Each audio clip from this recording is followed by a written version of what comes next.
Hey, Rusty. Hey, Ben, how are you doing? Very good. I'm seeing your book everywhere, The Property Wealth Blueprint. What's happening? Yeah, no, look, it's we are so pumped up. The book is very much loved and sought after. It has gone number one bestseller on Amazon. Rupal and I actually narrated the whole book ourselves as well, and it's available on Audible. And yeah, like we're getting good traction. So yeah, I think the content is probably powerful. Yeah. Have you got a copy with you at the moment? Yes, I do. I carry it all the time now. The Property Wealth Blueprint. Yeah. So, and where can people access that book? Because I know I've read the book. It's a absolute gem. Where can people find it? Sure. So it has its own website as well, thepropertywealthblueprint.com. And there's one of the free chapters there available, which is probably the crux of like how to think about portfolio. So if nothing else, one can just go and access that chapter, and it's available online for one to purchase. What we are doing is, because we know it's great value and we really want it to be accessible to almost everyone out there, we are actually letting it for anyone to have for free. All they have to do is just cover the shipping and handling charges, and they can get it. Otherwise, there's a Kindle version available from Amazon, as well as it's available on the bookstores as well, in multiple book websites as well. That seems like a good deal. Now, Rusty, how many personal properties are you up to now? Is it around 15? 15 it is. 15. Unbelievable. So good. Your business has been going from strength to strength. How long have you been running the buyer's agent business for now? So it was in September 2019, we decided to go and have a bit of crack on buying properties for other people as well. Like I've been doing it for the last 12 years, like firstly for myself, my family, then for my friends and their friends. And I never thought about running it as a business. It was more of a hobby, passion, while I was focused on my corporate role. And it was in 2019, I decided that, okay, now we should be running our business so that we can reach out to more people, inspire more people. And of course, there's a lot of education, like the licensing and everything we have to wait. So it was February 2020 that we started, coinciding with the onbreak of COVID. So we are a COVID business effectively. Well, you'd hope you'd be a resilient business if you got through COVID, which I'm sure you guys are. No, certainly, we have done very well. We have done very well in the sense that because our focus has been on education, and people really, during the COVID years, people were maybe started realizing that it's family that they have got. They have, a property to live in, and that's their world rather than the corporate world. Where they were spending time, and the question mark on the future, this uncertainty around it, relying on the job, actually, all those things actually made people think about it. They had some time to themselves as well to think, because they were not really traveling to work. So they were saving some time, spending time with family. They realized that how important it is having a bit of time for themselves as well to think what they really want in life. So I think from that point of view, because our focus has been on education, not just property. I mean, property is part of it as a strategy to build wealth for the future. But I think because people had some time, it was kind of a blessing in a disguise in a way. Yeah, and I can definitely see online. I mean, your marketing's excellent. I guess you've got a lot of success stories. You're working with hundreds of clients, but it does seem apparent that you are very, very focused on education. I mean, you're running these extremely successful virtual events. I mean, I spoke to someone a few weeks ago. They saw you at I think a live event that you're doing at a property expo. Is that right? That's right. So are these virtual events that you're running, are they to also, I'm assuming, educate as well people? Is that correct? Yeah, exactly right. So, if I take a step back, that the reason why we started this business is more primarily to educate and bring the value about thinking long term, having a strategy mindset, rather than just thinking about our transaction as in buying our property. So that was the prime reason why we started this business. And of course, education by itself is not enough if you don't implement or execute it. And that's how we started the second leg, or the secondary leg, as a business of a buyer's agency. So we like to call ourselves as a strategist, as an educator first. Then for someone who really want to use our services, of course, we can help them, handhold them, and work as a buyer's agent. So the first leg or the primary goal that we started with, the reason why I actually let my corporate role go was only to inspire people. And that's what this all the things that we are doing around workshop, the virtual events, the master classes, that's an effort towards that direction to inspire people. And they're going strength to strength. Like we kind of attendees people who register and then they attend, and the feedback that we receive motivates further to do more and more and more. Good on you. I'm so happy because, not that everyone's focused on the transaction, they're not, but like you said, it seems like your differentiator is you're not there just to run a strategy and buy the property. You're there to educate, inspire people. And I'm assuming even if they don't decide to use you, you've given them information to walk away with so they can, I guess, create a better future, right? Exactly right. And look, like I was challenged that why I'm actually putting everything in my book, because this is the kind of access that people will get to me in my insights, my knowledge, and why I'm actually putting the book, because I felt that this book can go further distance. It's not dependent on me. And that's the reason I actually wrote this. And that's the same kind of mentality that I really want to help people to think about it. And it goes to my grassroots, that where I'm coming from. As you know, like it's a humble beginning, didn't know what to do, struggled, moved some careers here and there, finally got to some point, and I realized that the kind of, I guess, success or the careers that I had is a perfect culmination to start building wealth by investing in properties. But not everyone is successful, or not everyone is blessed to have that kind of a mindset, as well as that kind of education behind them to be able to execute it. And that's the reason we thought that maybe I should package it together as a book or as a services or as an education mindset that I should be giving to people. And that's my way of giving back. This is my way of leaving a legacy, or I guess inspiring people to think about their passion, think about their long-term journey. Well, you're very modest. I know you've got a lot of degrees. I admire you, and you can talk us through them. You've worked overseas. You've had a background in architecture, in funds management, where you've managed billions. I mean, just for the audience, just share a bit around your background, because it's very impressive, I think, what you've done. And then now you've gone on to become an entrepreneur. I really admire it. Most people don't then become an entrepreneur. They get stuck in the grind. You got out, but run us through that. Sure. I think it goes back to my childhood. Like I was very happy-go-lucky person, loved by my parents, my siblings, my neighborhood. Like I've never worried about money or anything for that matter. 18 years of my initial life, like, best time, until the day that I, got a shock of my life, walked into my home. My uncle actually fetched me from my friend's place. I was sleeping over there for the name of studies. Was brought back, and I found that my father has passed away. My mother was sitting next to the body, and she was just hysterical. She was crying, and I just didn't know what to do. I just made a promise, Mom, I'm here. Don't worry about it. I didn't know what that meant then. I was, 18 years old, and I realized that now I actually made a promise. Being the only son of my parents, I should do something now. And the only thing that an average middle class family in India can do as a kid over there is to pursue education. And that's what exactly I did. From then, I wanted to be an architect, because I always felt that properties is the most tangible form of art and science together. And I wanted to be an architect. I became one. So I got in the engineering entrance competitive exam, became an architect, or almost about to become an architect. I realized in my fourth year of degree, like it's a 5-year degree program. In my fourth year, I realized, okay, I can become an architect. That's just serving me. But how would I serve my parents, as my mother, and the household expenses? Because money in architecture in India comes a bit slow, a bit late in the stages.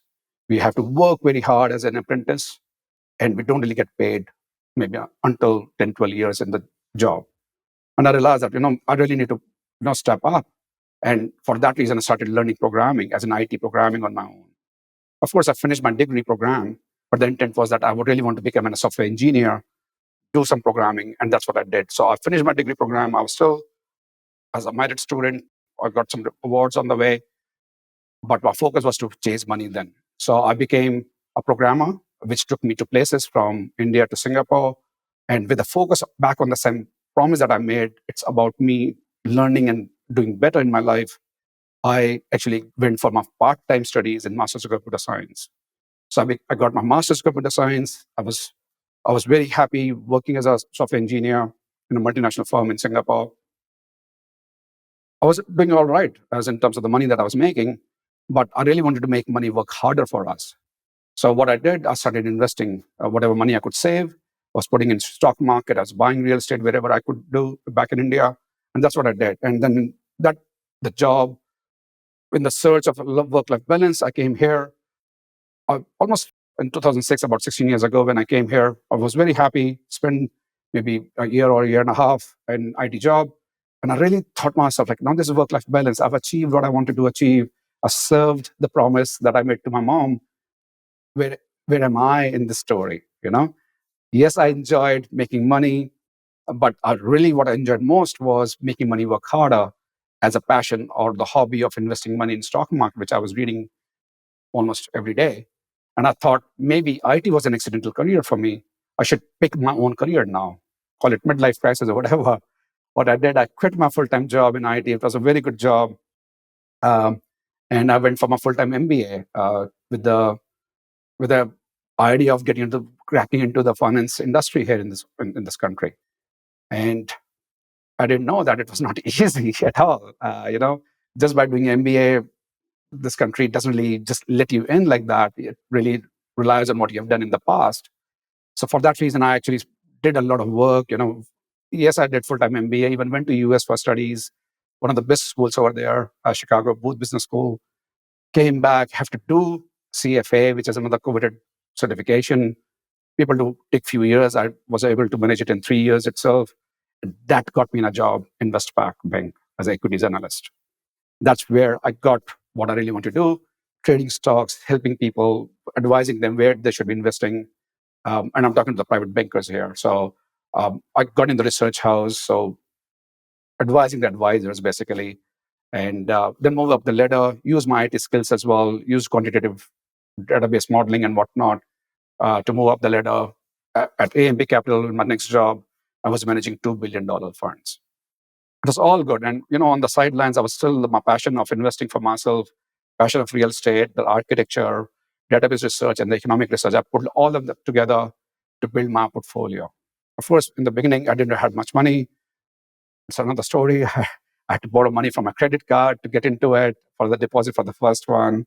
Had to wait for that money to grow, as in the equity to grow. Took that out, paid off my credit card, realized that it's working very well. I should do more. And then I kept on doing one after other because I had a plan. I didn't really put my money like that. I actually studied 14 months, read probably almost any book out there, even US books as well, like how people are making money in property investing. What is the plan? Why successful people are successful in investing in properties, and why an average people just get stuck after one or two properties. The statistics says it all. It's only less than 1% of property investors in this country have more than 5 properties here. So I studied all of that because of the mindset, the education. And when I did it, I was very happy. And nobody can rock my boat kind of a thing, like this job I really aspired for. I actually got it using all the skills together to build my own portfolio passively. Not many people even knew that I had a portfolio. And I said, this is great. Like my corporate world, I was very happy, very, very happy until a day of reckoning came, challenged me, spearhearted me, and asked me this question, like, what am I made up of? What I have done for myself is great. What I have done for others. And that's where the whole idea of sharing my knowledge, sharing my insights with other people came as a prime goal of my life. My family joined me together. So this is where we are now. Man, what a resume. I think it's very, I've done one degree and that was enough, but I guess you've done degrees in just, completely different industries. You've worked overseas. Good on you. I think it's impressive. I want to address something. You mentioned less than 1% of people own 5 or more properties. And then you were talking earlier about the word plan. Like, why do you think it becomes such a bottleneck for Australians when it gets to 3 or 4 or 5 to keep going? I think I can answer this question as an analogy, if that's okay. Lots of people try to put one floor in a building. They think that this is what I can afford today. Let's buy or let's build a 3-4 room house as a floor, and then they put it. Later on, they might, the need might be there, the family might be increasing in size, or they have more resources to put on the floor. So they'll come back again and they put on the floor on top of it. Other few years passes by, there's more resources, and they try to put on a third floor on the top of the 2 floors they've already built. But they might get stressed because they didn't really have the plan, they didn't really have the foundation.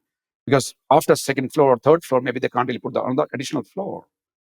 On the contrary, if one has to build a multi-story building, they really have to have not just the plan, the vision, but the resources in their mind that how will they go about planning for it. Because Benjamin Franklin said that if you fail to plan, you're planning to fail. The thing is, it really comes down to property investing as well, from the same point of view that people think one thing at a time. It's like one turn at a time for their long-term journey. On the contrary, if you start with the end goal in mind, having a very good vision, what that life looks like, how they can design it first, then work it backwards as a concept, and then do the right foundation work. So coming back to your question directly, lots of people get stuck because they don't know what's the risk parameters looks like. People are a bit afraid of taking debt. The key distinction is whether it's a good debt or a bad debt. Not a single company that I know of, or not a single developed country I know of has not borrowed money. Borrowed money is good if it is used for the good reason, as in if there's a right reason behind it. It's a good reason for it. So it's more about the mindset sometimes, the shift, because traditionally we have learned to pay off our home first, not borrow money. It's wrong thing to do because there was no financial literacy given to us in our education system. And that's what the challenge is. It's not people's fault. It's the education system to be blamed here because we are not taught, we are not learning in our formal education the power of investing, the risk that one should be thinking of taking. The system is teaching us to become a very good doctor, a very good engineer.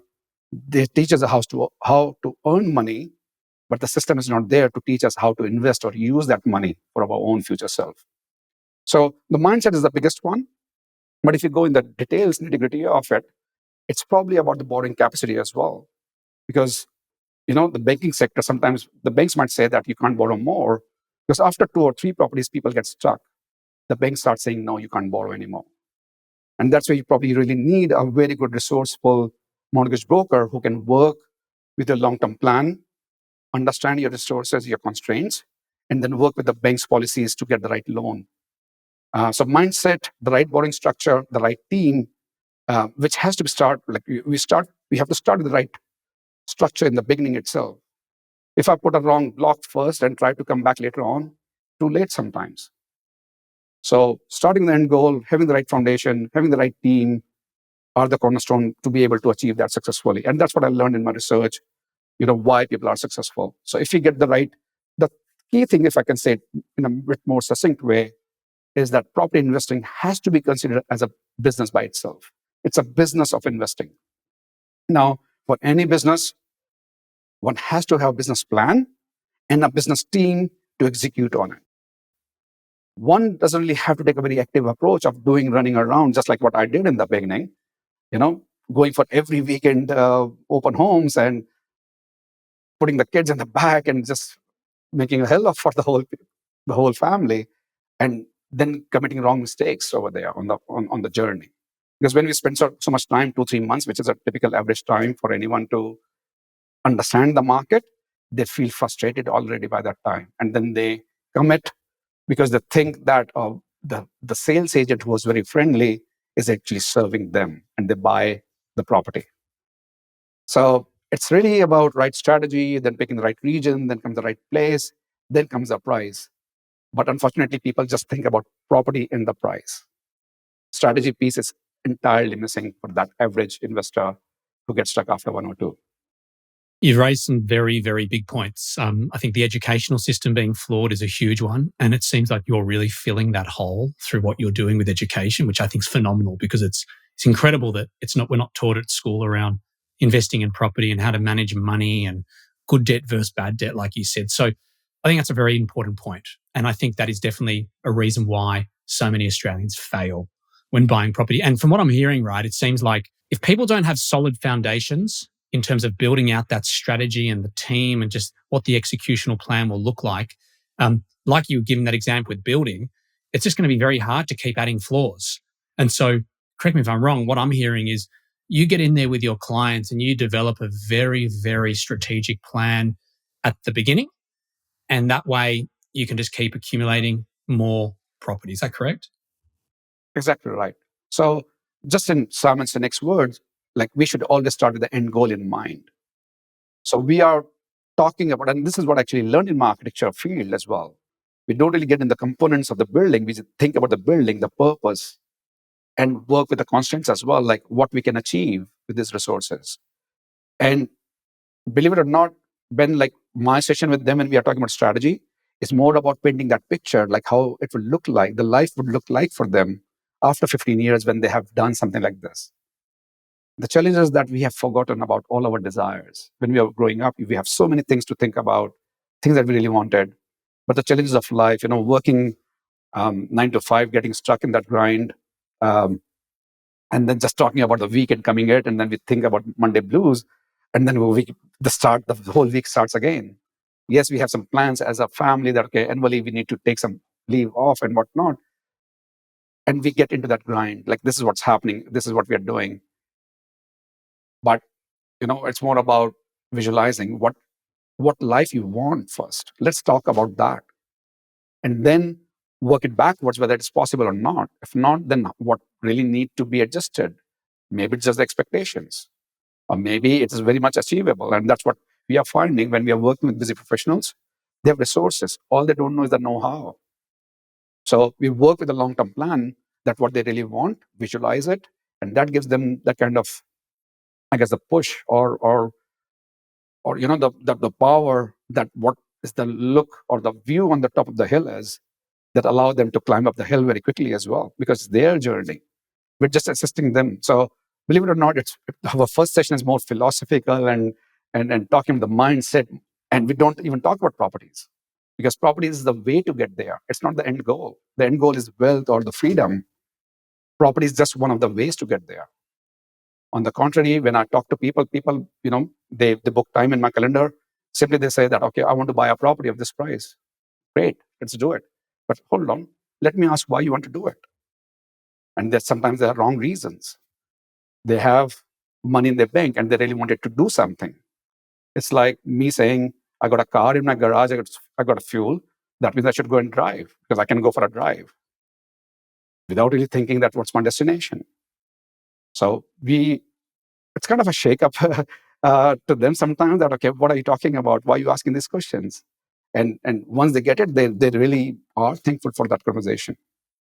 So just that part, like whether they choose to work with us or not, doesn't matter. But we have actually seeded that thought that they really need to think through for the long term.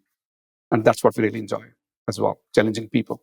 You're a wise guy, Rusty. Just listening to you, as you know, obviously, clearly, my background's been in the buyer's agent space, and I think you're bringing a different energy, a different perspective, definitely to the table for your clients. And I'm assuming your clients would be very grateful and would really appreciate, I guess, how you think about their future. And like you said at the beginning, you're not talking about property.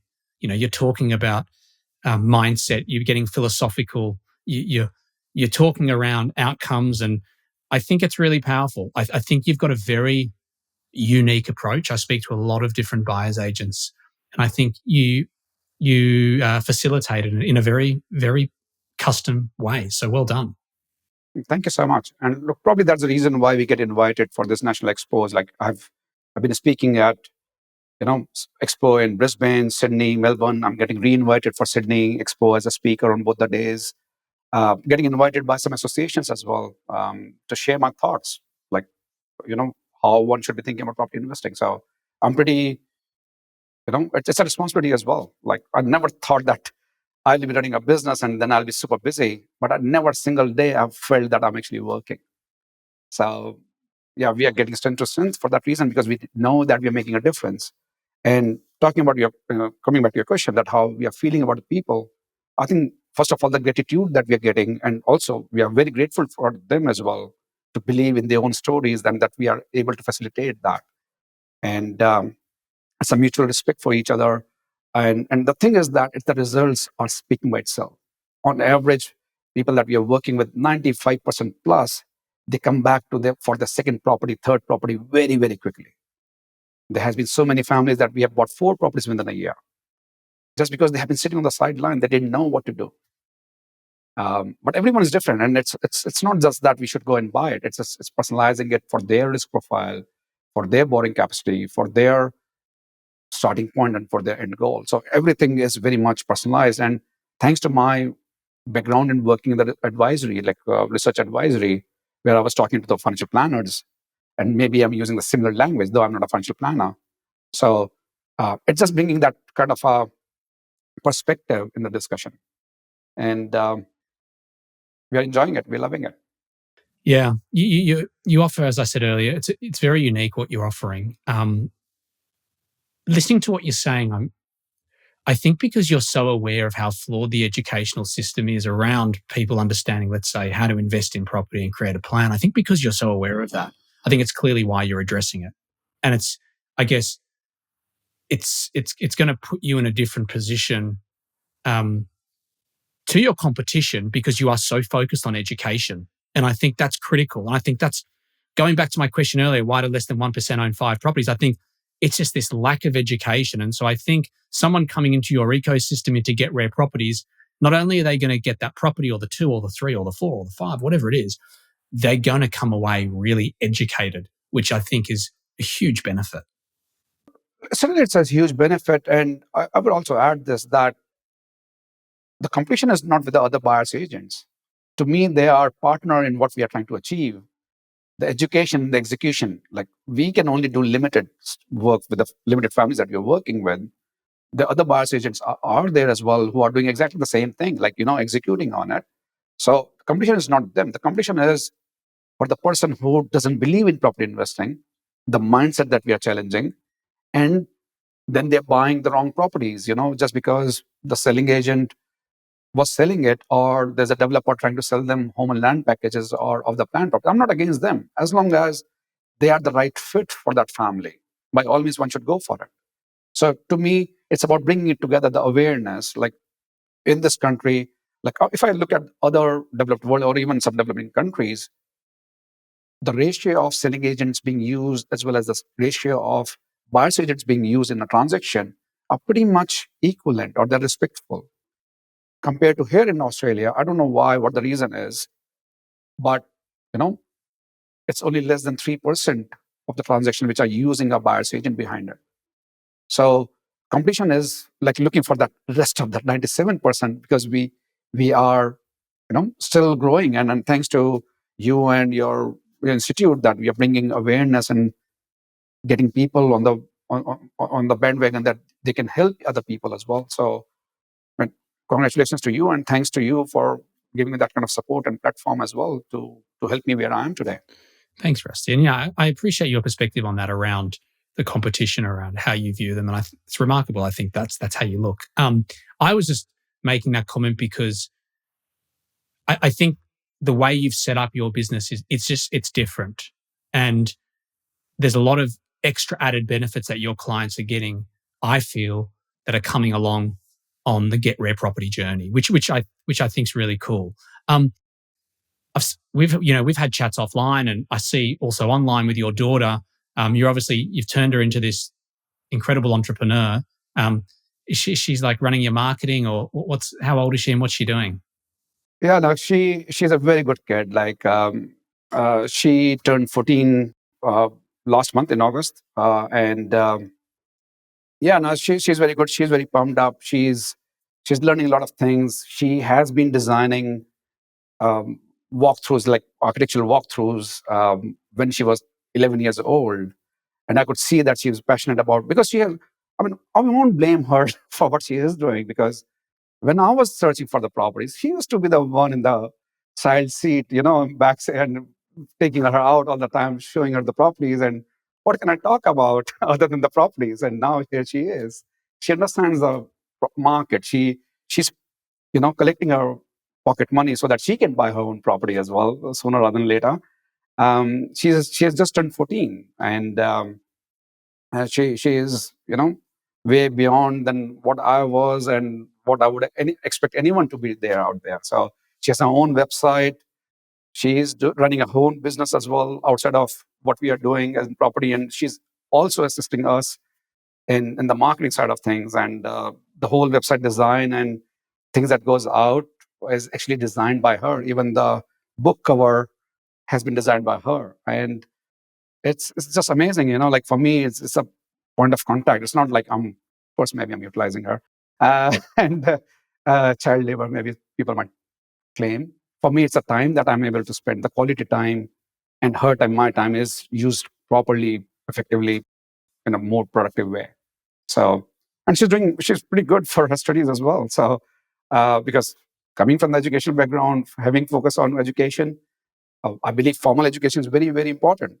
The only thing which is missing is about the entrepreneurial, and I'm trying to teach her, and a younger sister who is also on board. Good on you. You and Rapali, it's great that you're inspiring your daughter, like her entrepreneurial capabilities, and you're allowing her to, I guess, pursue little projects like your book cover. And I know she does some hamper stuff, some marketing stuff for you guys. That's really cool. Well, Rasti, we're going to finish up. I know you're pretty popular on social, but where's the best place that people can find you? Yeah, so social media. So I'm very much on Facebook, very much on LinkedIn, as well as on Instagram. But the best way for someone to reach out to me directly would be my website, because it has a link to the calendar where somebody can even have a chat with me one-on-one. So the website address is getrare.com.au. And if you go for the /ready, as in READY, they can actually book a time with me one-on-one if they have to or they want to. Again, I would love to hear different perspective, different comments, and would love to catch up with almost everyone, time permitting. Rasti, I've enjoyed this conversation. Congrats on your success. You've really nailed it. You got a lot of knowledge, a lot of skill, a lot of wisdom on the ground investing yourself. You bring a lot to the table. I really mean that. So, and I'm excited to see where you're going to be in a year from now, and we're going to get back on and do another chat. So great to have you. My pleasure. Thank you so much once again. You're welcome.